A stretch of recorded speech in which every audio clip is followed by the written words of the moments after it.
1,000 neno pasta en 3,000 moko keto nyaka ni uwe nene na giwangi ni siling 10,000 imanyo manyo wachi miwinjo ka jahala wacho ni inyalo uso gik moko te nyaka ot ni dhi neno pasta to donge di kawi thuolo mondo imanye neno Nyasaye gigi te kaka ikawo gik ni te mane ot mako yudi e ot ichalo ng'ama ywecho to bendo kiywechi dichuko yudi kata dhako kunwangi tisikirango na gik moko weni tengo kombe imanyo giminyalo tero mondo inwang' godo konyruok kama onge konyruok. Okawach ni asechopo pok wachopo kata ni asebedo makare chopo to atemo matek ka ageno ni abiro mako gima ne omiyo pok wachopo to watemo matek gima omiyo Kristo Yesu owuon omaka. Iwinjo gima omiyo Kristo Yesu owuon koro osemaki gimoro kik wuondi ni isechopo nyasedhi ka mama molamna masechamo asedhi ka mama manwang'o koro gima nadwaro koro iwacho ni anta asechopo pok ichopo lakini temo matek gima omiyo Kristo timruok nade mondo inwang'e gima omiyo Kristo maki ndaki penjrie brother no wacho ni en ko chung ko paro nyaka joma ne gisomo kuma moko setho moko gin goro tok they cannot understand themselves lakini goro ogo ne Nyasaye kamano nikech ento pod ongima in be kipenjri ta ang'o momiyo Kristo maki what is it that is good in you momiyo Kristo maki to ok omako jomoko what is good in you momiyo in ma Kristo ni oseluwi mosebedo kuomi itemo matek mondo ming'e kendo iwuotho kipenjori kipenjori ni ang'o momiyo an ma Kristo osemaka ang'o momiyo an man koda Kristo ni e dalawa ang'o momiyo an maseneno ler mar Nyasaye ni ang'o momiyo an ma chunya gombo mondo arad kod Nyasaye ni dhi mbele adiero wetena an ok awach ni asemake mano gimomiyo to agima duong' ma ang'eyo en ma ka wiya owil kod gik ma osekalo to ahawo gima ni nyima.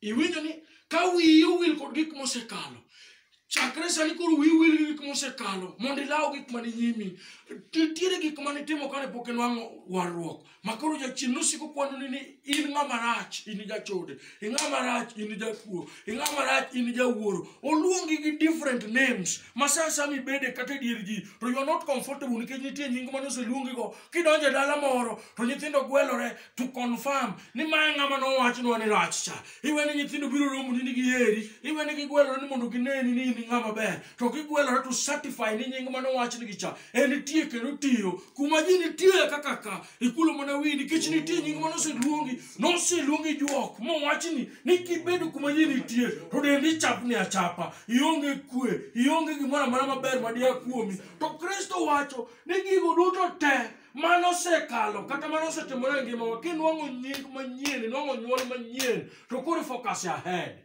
e gik man mokelo dhi mbele kendo aringo matek mondo achop kar po ma en ngima ma e polo ma Nyasaye luongo wa kuom Kristo Yesu. There is a reward. There is a reward. After receiving Christ, there is a reward. Koro reward, for you to get the reward, you must run very fast. Okuri ringa kangama nyodhi kochacha. Okuri ringa mos. There is a reward. I have received the Christ. Kura dwaro reward. Reward ni kimume kuro nyakiringa matek. Nikech everybody is seeking for this reward. Everybody is seeking for gima imanyo. Iparo ni jadima wuotho kamanyo chuo. Jadima wuotho kamanyo tich. Jadima wuotho kamanyo mon. Donge ging'eny. Kuro in kimanye kimbekni. Idhi laro chiemo wach no ketno chiemo kachacha. Wadhi kawo chiemo to ji ng'eny to ket sende kacha rero. Ni ng'ama tek mondo kawo. To in koro kidwa dhi mos ni owada an ng'ene okalare ga gigi. To wadak ot ka mwadak aduogo ni gimono olorno e ot ka. To pile pile timiyo chiemo kacha gi disi ariyo tiwacho ni ng'ama tek mondo kawo. In fact dhano biro gather courage jomoko biro bedo gi teko ma abnormal. Makati isemulo dis cha to dhiri nikech koro iseng'e kama pokni nitie. You know where your blessings are. You know where your husband is. You know where your wife is. What is remaining is ni mondo ring matek. Mondo law gicha. Ajuogo kubiko ni ring matek.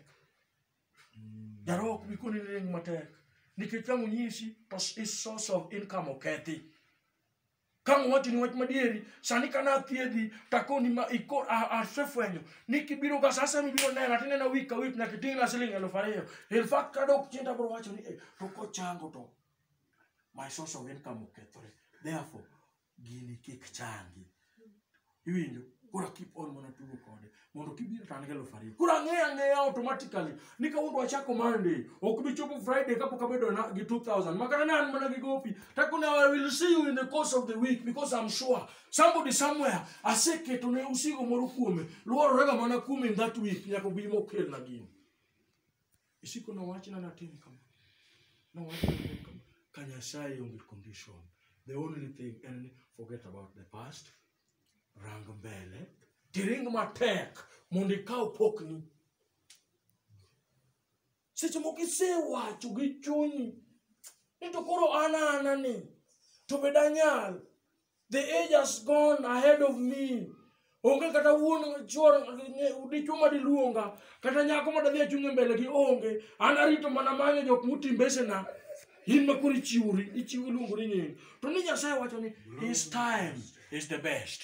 Kama ini sewi turino tu chingoro kakuru senja uni makuru wacho ni tirado gi gima nok ing'eyo e injil ma wacho gokinyi ni eno pong dhogi koda mor ni weni leko to gigo gin adieri. They will come to pass and they will be reality. You will see them. Manyinge manose luongi go te tijo moko makoro gin ka kich follow matindo gon nya wacho ni nyako mani gokinyi okeno kimi kikawa kawaya tumacho radhi monyo yatho gigwelo. In fact, they know you more than the way you know yourself. They understand you more than the way you understand yourself. In fact, the all worn out parts of your body. Duoki. Manyingi duto te. Mane dano seketo mogo nyakaraba stambo. Moketo seal. Makami buote. To dano gwelo ra gwela. Iniki buote ndara. To woro kaka hei angera. Jogi ng'eyo malich. To nitie gima giwacho. In fact, kichopo. To ng'ato mosi ka nyiero iwuoro ni ng'ano orwaka. Ng'ano timona maber iwacho ni an kaluwo yo moa ka Pastor Nerea kadhi Junction. Nyithindo te ohera malich. Ringo mana bang'a mosa. Nyithindo kabiro confirm ni gima ne jonyuolgi osewacho. Nyithindo kabiro confirm nyinge mosiluongi te. Nyithindo kabiro neni nikech gisewinjo kikuodhi marach. Now they want to see ni ma en adieri. Nosewach ni kamikale. To nyithindo iro, nosewach ni kamikale. To chuji mayo, nosewach ni kamikale. To onge kwe. Koro gine drisa kama inti jachin wundi loko eri. But Nyasaye to loko nyingi. Ma jok mano nini gi drisa. Jok mane ringo ka. Ema chako duogo rango. Ma wach ni ing'at malich. Nikech iseringo towards pokni. To dhano en dhano. Makati yal ne mana Nyasaye mininde ode. So human being will always be human being. People will always be people, and God will always be God. They do not know how to distinct kama kongo. They don't know how to distinct kama gimoro timore maber. Can you say with A B C D kongo no. Position yourself. Maka blessings ni biro, ka puri biro, ka ja odi biro, ka chang ni biro. To yudi kan se chung wacho ni Nyasaye chung kar tienda mane Jakobo wacho. Ni I will not leave this place before you bless me. He wacho ni Nyasaye ni ase chung kar tienda harito nyaki gwedha nyaki changa nyaki timna maber. To kni se wacho ni Nyasaye ni ase chung ka koro bi mondo gwedha to gubiamo tionge kanyo. Ka jo kabiro mondo rangi mondo koro gwedhi tionge. Idwoko report mane. Nyo kwayo no odwaro tich. Wadok tero ne tich. Onge en kanye. Waneno kigo gara kumoro. Koro we mondo teko mar gara no otimo nade? Oti. Focus. Run. Nikech pokni nitiere embele kacha, not here. Run. Do not listen to what people are saying. Kal gik ma ji wacho. The words and the names that they are calling you. Kal gigo. Tirang mbele. Focus on the cross. Where your help is. In fact, and the names that they are using to call you, those are distractors. They do not want you to go. Praise the Lord. They are distractors. If you make a statement to the names that they used to call you, or whatever that they used to get from you, the way they used to siphon money from you, they won't get it. They must distract you. Isaac, Okon Abraham, no, they team sacrifice, give their chair. Nenti gik mang'eny machunya nyisa ni norado godo eyo. The first question nathino penye to makoro wadhini to ere rombo. mondo wadhi watim godo misango. To gima litna ni nyathi mane penjo ni to nokong'eyo ni en emidhi tim kode misango. Giwuotho awuotha eno moro amora ni gidhi timo misango ne Nyasaye. Iwuotho awuotha inomiyi gimoro itwe nungoni. Ikia ni in mitimo kodi misango. Iluoro aluora kodi piny. Iwuotho awuotha. Nokong'eyo. To Abraham nokone ni God will provide. Kata kawuono ni God can still provide for somebody. To the distractions no biro. Nitie gima ng'eyo maneno. En ng'ani kumiye ng'e to nitie nyaka winy, nyaka biye, nyaka fu, and the rest. Nyaka fu. Those ones are part of the distractors. You want me to draw attention from giving a temocha. Can you win Mabiroka, Kata win Katamane Kalo, Kata win Manekalo, Kata Oket Pache, White Manayatino opinion, bed name late. Rodeo Conwano Gimano Kuchucha. Even couldn't it some of the things Mayalo be rebellion to distract you? Yasao Sekoni, he said Chango, tomorrow opinion be Changa Dieri. Just to distract you so that you may not reach your healing. Complete healing. Yasao se allocate maber. Mangato se manyi. To gimoro biro to distract you. Majo nyuli musikoni kono kudhiega. Iwinjo. Just to distract you. To chunyi bende aya. Gini luri aluora. It is a fence that has been made for you. Ina yeka. You cannot go far. Focus ahead. Forget the past. Mundichope talk mapok niti. Arwako jayalo madhitewa elemo. Machiegni pastor. Hallelujah. Amen. Ng'amangima kitile fanye Yesu. Opaki suru. Amen. Goni Nyasaye rokamano. Moseler kumi. Nyasaye no podi ne Nyasaye. Eno kolokore kaka dhano lokore. Wigo kuwil. Kuwi nyalo wil gi chandruogi. Nyasaye nyalo wilgo. Opaki suru. Kendo agoni Nyasachwa noero kamano nikech en owinjore mondo olame, en owinjore mondo miye duong'. Ijapokuwa umepita katika changamoto, kunaye Mungu. Bwana asifiwe. Nitie Nyasaye manyalo duoko geno. Nitie Nyasaye ma ng'ato nyalo lware bade. Opaki suru. Ang'eyo ni dhano osewuotho kendo ji osewuotho malach. Kendo ji osedwaro manyaka ji osemana nyaka chuo. Kata kamano bat magilwaro en bat marach. Kendo goto ni anto haparach. To kawuono nitiere jalo moro makana to lware bade. Hallelujah. Glory. Nitiere Nyasaye maduong' mang'ato nyalo lware bade. Makata kimano dichuo ni temo gi under age. Binyo nindo kodi. Nyogi jwangi nyogi wehi. Itemo gi ejiment mari. Ginini ke gimiti ino kiromo. Itemo gi waze. Bi wacho ni mchagwa jambe sio mkulima. Nyogi lima ito nyogo ngeki manyoro nyodongi. Hallelujah. Tunitie Nyasaye. Bwana pewe sifa. Glory. Nitie Nyasaye mangato nyalo lware lawete. Kata godiechieng' magisani. Mawane od mamaka. Nitie Nyasaye mwadhi lware tiende. Hallelujah. Nitie Nyasaye mwadhi lware kuome. Kamano. Nitie Nyasaye manyalo golo ywak. Yes. Aparo dada morin kanu biro ka. Kawuono Nyasaye golo depression. Glory. Hallelujah. Nitie Nyasaye magolo depression. Nyasaye manogolo stress kod pressure. Is still God our God. And he's available. Mama kati manyo de chuo. Nyasaye ni kodi glory Rama Santa. Ese temo bidi nyake parking. Temo ki uso deli podo goyamo. Kawuono nitie Nyasaye. Hallelujah.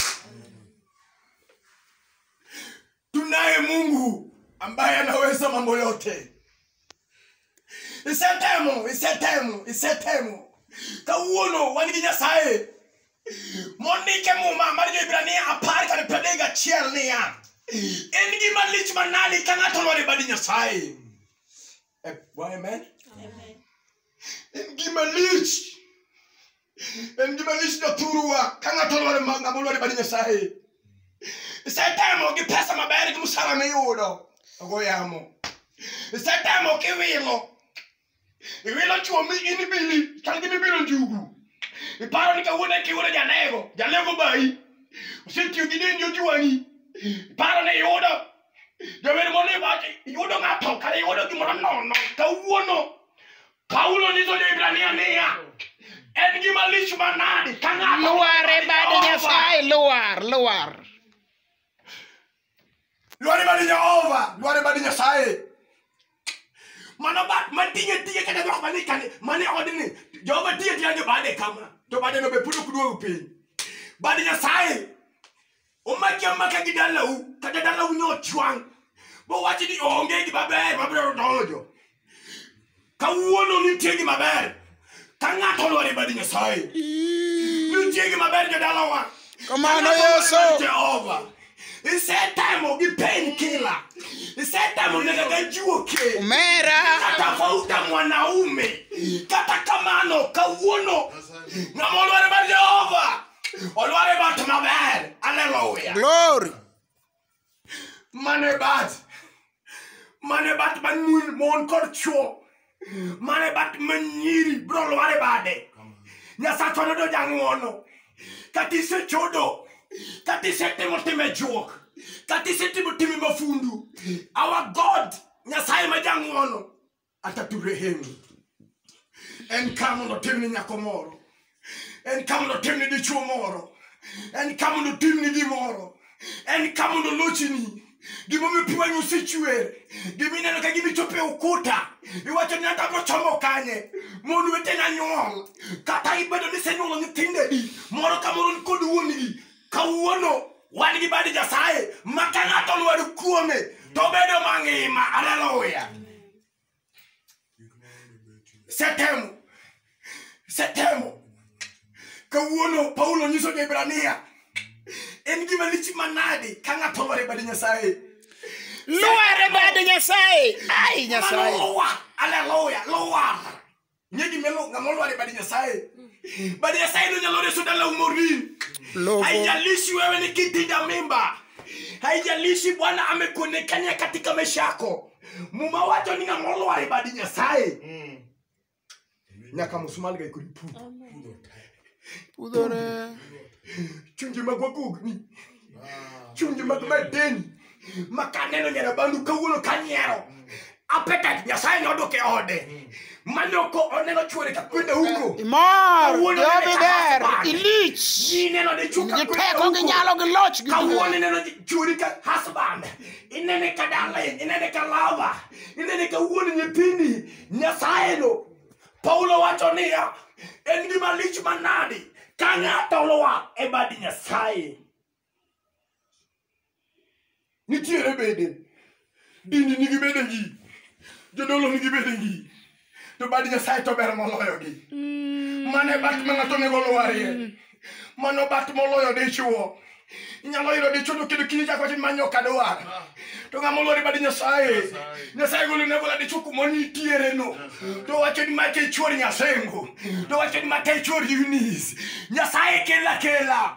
Jehova kadwaka giko ma jochiende no mako. Pakisu. Bo maki bo wachi matok no nyalre. Bijo chwa dalo wete ge pin. Ka ng'ato luar e bade Nyasaye. Churi mo jomoko dichuo midwaro ne ma jomoko no ywak na yuda. Kara Nyasaye ne ng'ato nego mani mokwongo. Kara Nyasaye ne nego ng'ato luar kuome. Kara Nyasaye ne nego ng'ato tine. Kara Nyasaye ne nego ng'ato gen. Bwana sifiwe. Bade Nyasaye ka ng'ato luarie. You will overcome. You will overcome. Bine ka jipenyere ta penji nya asemu. Kara ibe podi nyalo ka kendi. Wacho ni kwani ng'ato donge pod angima. Donge be pod rembe chikuri.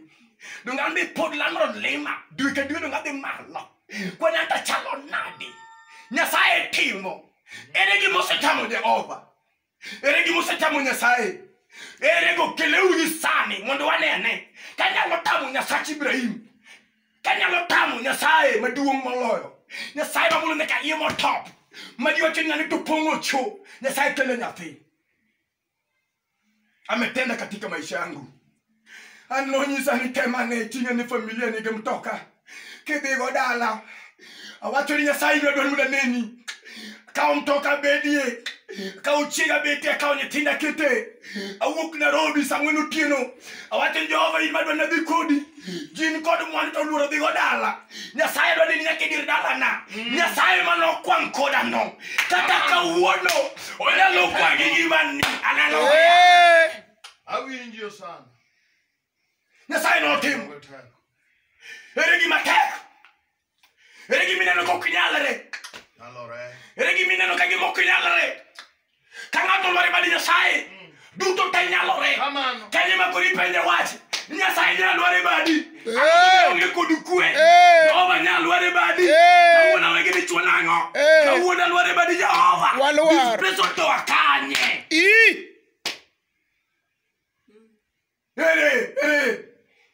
ere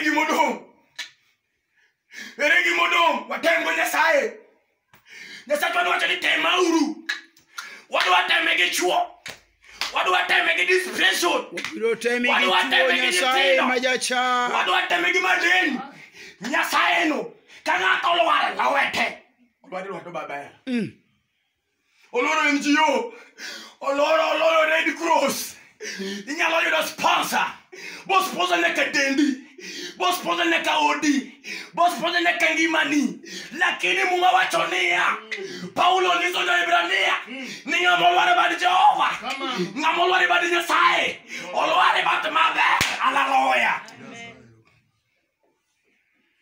mane Nyasaye modwa lamo mane Nyasaye modwa tero ne ywakwa mane Nyasaye modwa lware tiende mane Nyasaye mokelo od mamaka mane Nyasaye modwa penjo wach mane Nyasaye modwa kelo ne chandruogewa mane Nyasaye manyaka mom kodwa Nyasaye manogolo kansa e chiga bota kikete nyathi Nyasaye no nyalo timoni Nyasaye no nyalo timoni mama Nyasaye no nyalo timoni osiepna Nyasaye no nyalo timoni osiepna Nyasaye no pode nitie kata mana sane gibora mora mwakwae ore timo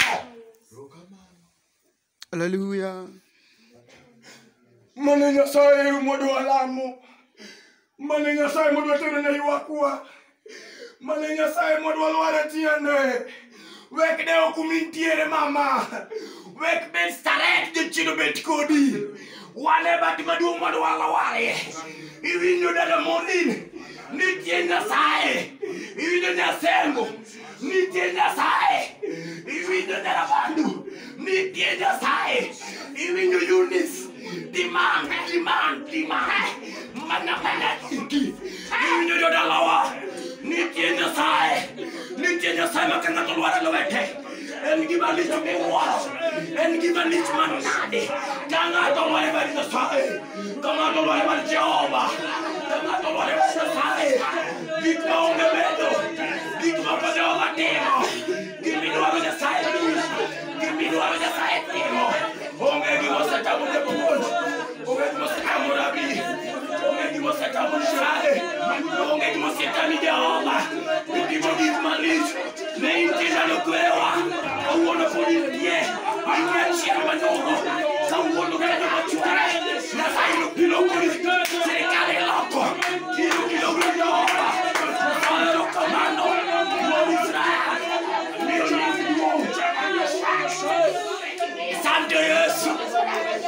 Asante Yesu uinuliwe Bwana wa Bwana asante Jehova unatenda mambo makuu watendea wamama watendea wataya asante Yesu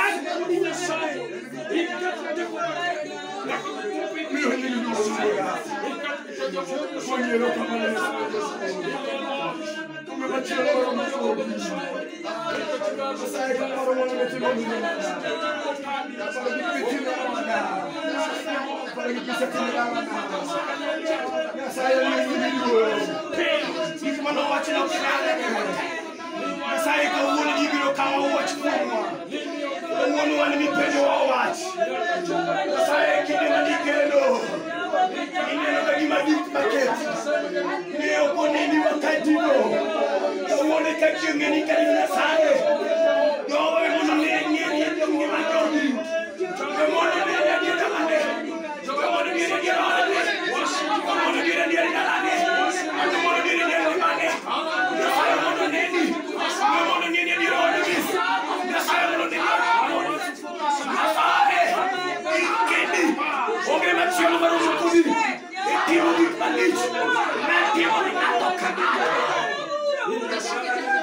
Osana yo.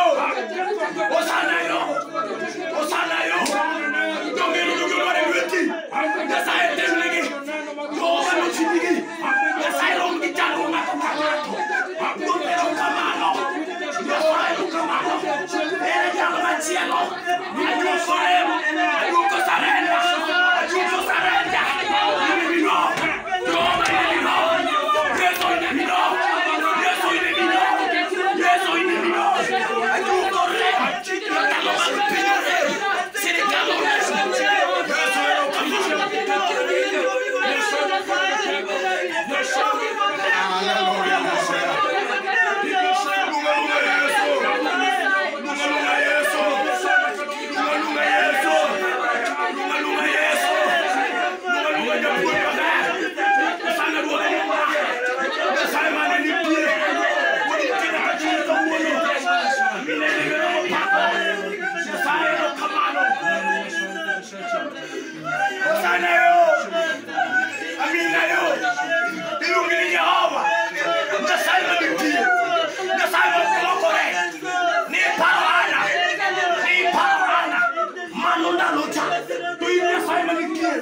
Kata kawuono, kata kasani, politik.